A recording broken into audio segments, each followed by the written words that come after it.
Então, boa noite, meu nome é Vitor, como está aí? Mais uma vez com vocês. Agora nós vamos falar sobre o teorema da superposição, porém com a fonte controlada. Como pode observar, ele pede: determine Vx através do teorema da superposição. Você pode olhar lá que tem uma fonte lá, FCCT, de 0,1 Vx. FCCT, fonte de corrente controlada por tensão. No teorema da superposição, ela não pode ser excluída. Ela pode ser até transformada, que é o que nós vamos fazer, porém, excluída ela não pode.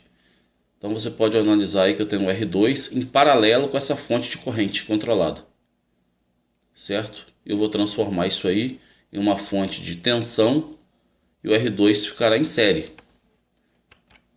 Transformando agora, a fonte de corrente controlada por tensão em fonte de tensão controlada por tensão. Como V igual a RI, eu vou achar que V aqui 0,1 Vx vezes 4. Meu V vai ser 0,4 Vx. Então dessa forma, já tem meu circuito aí transformado. Agora é uma fonte de tensão controlada por tensão. Meu R2 ele estava em paralelo, ficou em série, porém o valor permanece, 4 ohms. Então, próximo passo agora, eu já vou começar a calcular o teorema, da primeira parte, do teorema da superposição. O que eu fiz? Eu eliminei minha fonte de corrente independente que tinha ali no circuito.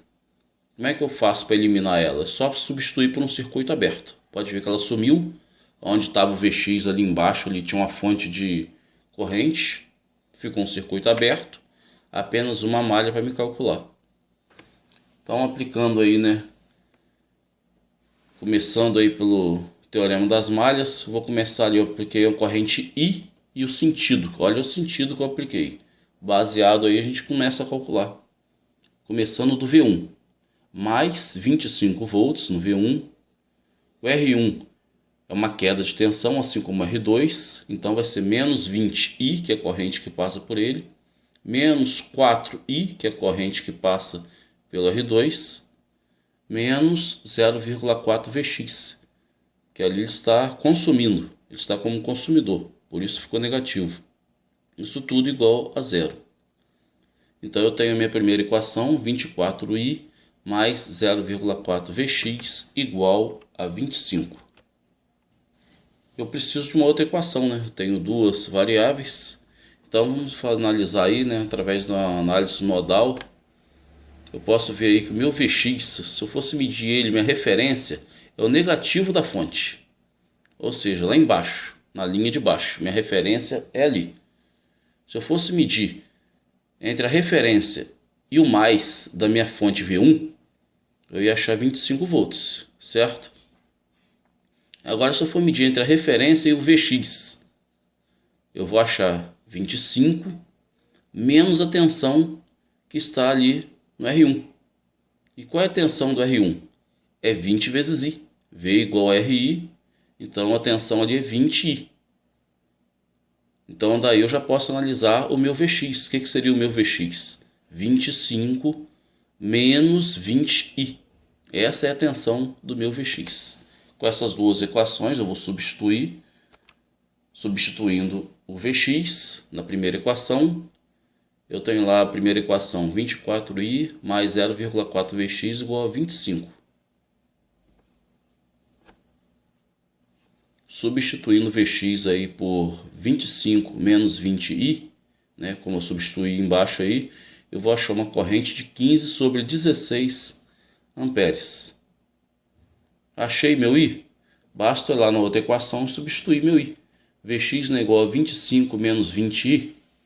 Substituindo o I aí por 15 sobre 16, eu vou achar o meu Vx.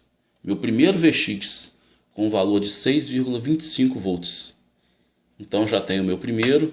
Seguro ele aí que eu vou precisar no final. E vamos partir para o próximo passo. Que agora é substituir minha fonte de tensão. No caso, eliminar minha fonte de tensão. Como é que eu faço para eliminar minha fonte de tensão? Já foi falado lá no vídeo anterior. Que é por um curto. Ela é substituída por um curto. Pode ver que eu não tenho ela aí mais, foi fechado o R1 diretamente com a fonte de corrente. Então retirei já a minha fonte de tensão. Como sempre, só posso tirar a fonte independente. A fonte controlada continua.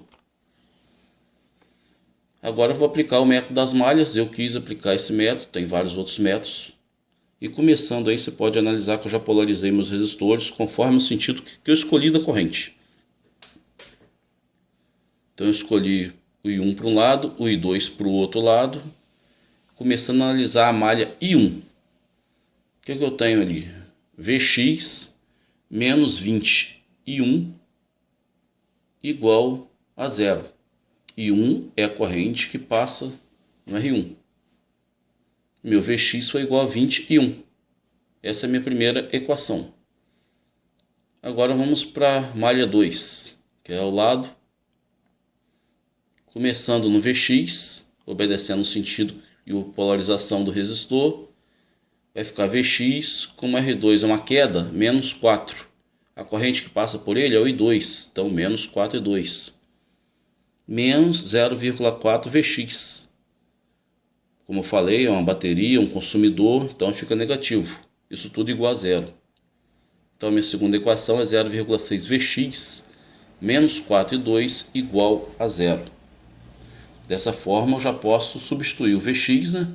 Então vamos lá substituir o Vx. 0,6 Vx menos 4 I2 igual a zero. Substituindo o Vx por 20 I1, eu vou achar esta equação. 12 I1 menos 4 I2 igual a zero. Eu tenho uma equação e tenho duas variáveis. Preciso de mais uma equação.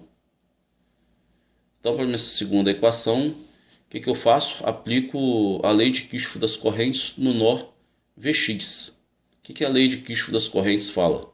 Que o somatório das correntes que entram é igual ao somatório das correntes que saem. O que tem entrando aí no Vx? Apenas os 5 amperes. E o que tem saindo? Eu tenho o I1 mais o I2. Por isso eu montei essa equação. I1 mais I2 igual a 5. Então eu vou montar um sistema com essas duas equações. Resolvendo esse sistema, eu vou encontrar aqui que o I1 vale 1,25 amperes e o I2 3,75 amperes.